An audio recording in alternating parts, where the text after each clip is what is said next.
My 5 tips for anyone going into plastic surgery is the following. Number 1 is, do your due diligence and make sure you find out about all the different types of surgery or even medicine when you're either pre-med or you're in med school. Try to see everything out there. The second thing is that when you get to that point where you're like, okay, I want to be a surgeon or I want to be a plastic surgeon, live that role for at least a month.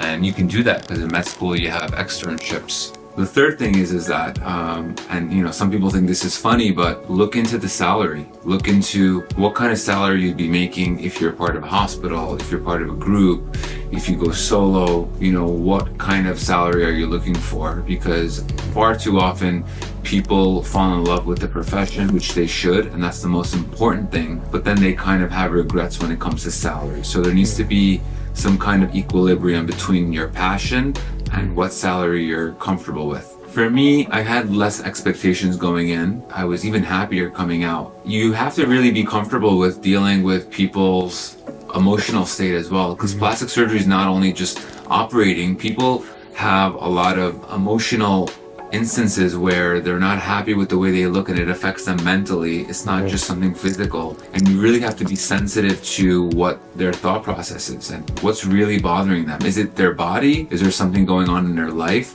You really have to kind of be good in reading them as patients, as people. And the last thing is, I tell everyone this, it's, there's light at the end of the tunnel. You have to persevere. You really have to understand and know that you will finish, you will get there, you will do great. You just have to be consistent, put in the work, put in the discipline.